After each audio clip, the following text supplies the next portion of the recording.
Hello guys, my name is Ison and I am here for the tutorial of connecting the SQL server to Microsoft Visual Studio 2010. Right, now, actually there are more ways in one to connect the SQL server to the Visual Studio, to the Visual Basic project that we will be creating. One is using this, click on All Programs, and then click on Microsoft SQL Server 2008. There are multiple things. There are things that you can do with this. But what we're gonna do here is the one that we again. I'm sorry. The one that we are gonna do here is the easiest way. Since my target for this tutorial is the beginners, I will show them the easiest way. I'll show you guys the easiest way to connect the uh, the server to our program, the project that we will be creating. Right? This is not that complicated, and I assure you that this is gonna be as easy as 1, 2, and 3. Right? So for us to proceed, we need to have an open Visual Studio environment. So we just have to click on this. This is Microsoft Visual Studio 2010 Ultimate. Anyways, it's you can use also Visual Studio 2008. That will also do. So now for us to proceed to start the project, we need to create a new project. So as you see here, there's one button in here. This is the start page of the Visual Studio. Oh, if you do not have this one, there's also another way here. Just click on File and then click on New Project. And there you go. Click on Windows Form Application. Now we will have our Form 1. This is the Windows form that we created. Right, so the next thing that we're going to do is create a database, an SQL server. Alright, so what we need to do is right click on Windows Application 1 and then click on Add, then New Item. So we will be adding a new item here, which is named as Service-Based Database. Alright, so this is the one that we're looking for, so we need to click on this and then click on Add. Right, so we will be having that database. So it is asking which or what type of database model would you do you want to use. So you'll be using datasets. Click on dataset and then click on next. Right, it says retrieving data information. Now what we have here is a warning saying the database you selected is new or does not contain any objects. Click finish to create an empty dataset. Right, so since we don't have any database any database created yet, we will be creating that database in here. So since it says dataset name, let's modify the name a little bit. Like for example, sample dataset. That will be our dataset name. Then let's click on finish, and we will be having that in here. Right, so this is a sample dataset that we created. Now this is the one that will be asking that will have the information. Right, so the next thing that we will be doing is click on Server Explorer. Right, now let's click on refresh. Let's refresh the connection, and then we have here our connections, the data connections that we have that is stored in our computer. Now what we have here is database 1, so you need to click to find this one in here. Since it says MDF, there is one match, right? This is the match that we're looking for. So we need to click on the arrow option. As soon as you click on this, you'll have multiple options again. Right? So since it's a blank database, we need to create our tables. Then we have here the tables folder.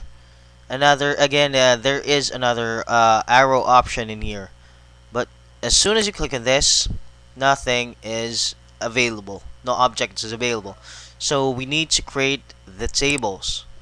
Right click on it and then click on Add New Table for us to have the column name, the data type, and if it's up to you if you will be allowing nulls or not.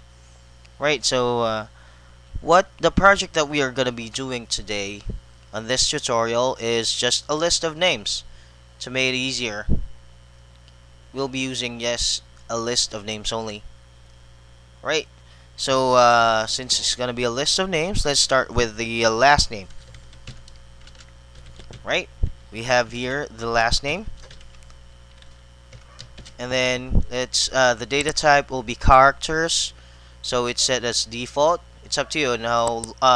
On what limit are you be will you be doing? Is it 10, 100, 90, 20? It's up to you on your design or on your uh it's up to you on how long would you want the character to be. So since I'll be using this character 10, then I'll be allowing nulls, right? If you do not want to allow nulls in the database, just uncheck this and it will not accept nulls. But let's just check this one, so it will be allowing nulls, right? Since null is also another type of value, I'll be allowing it for now, right? Then create another one. Okay, create another column. That will be the first name. Right, now I have here the first name. Then again, I'll be using the character data type. Right, the limit is also 10. And then the last one is the middle name. Right, now I have here the middle name and same as characters, and then I'll be allowing nulls. Right, so that is done. That will be the columns for our database. Now let's just click on save, and then let's leave it as table 1. Right, now it's already saved.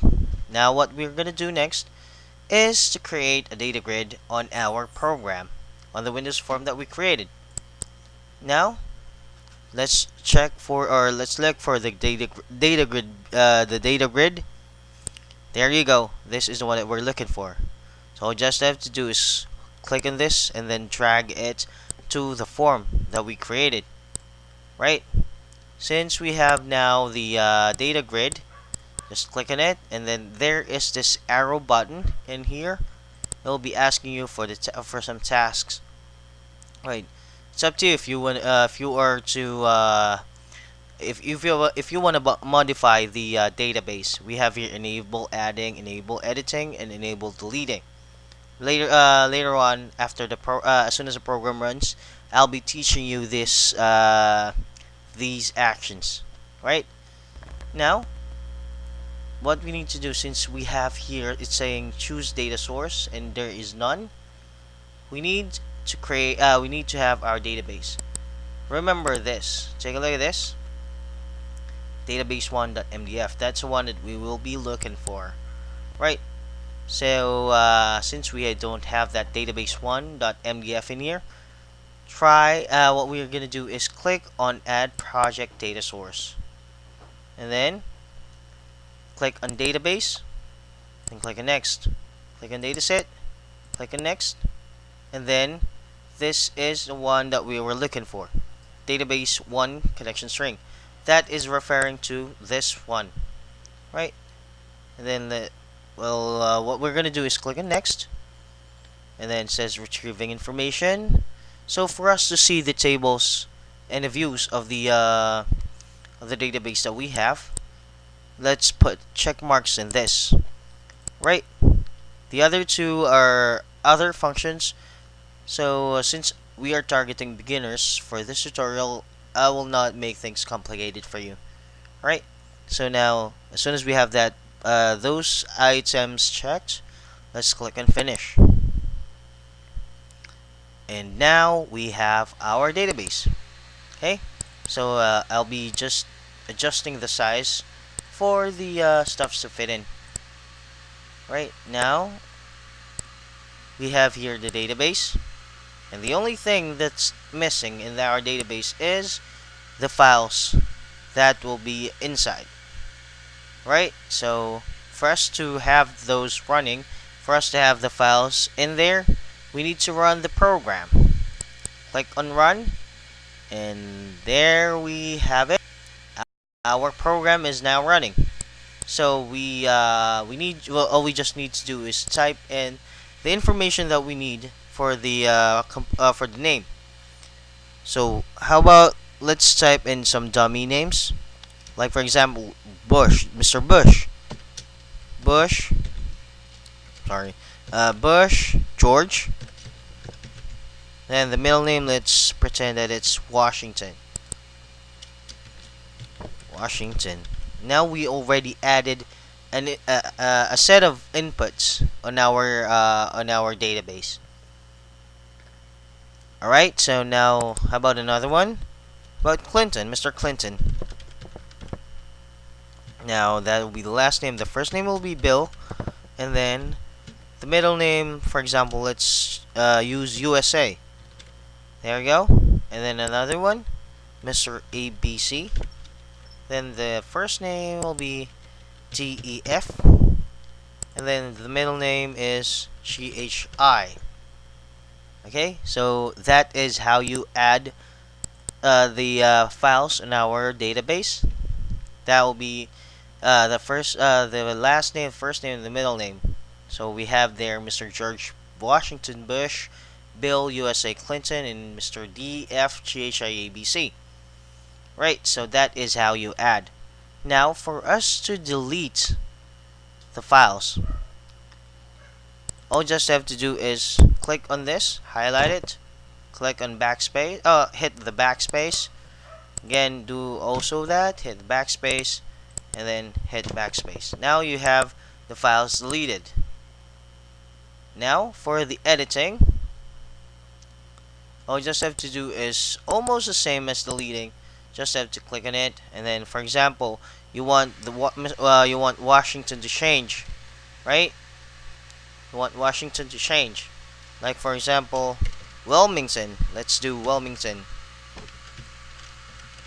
Right now, it's already changed. Okay, so Washington is already changed. Okay, so change it to Wellington. And there you go. We have it changed.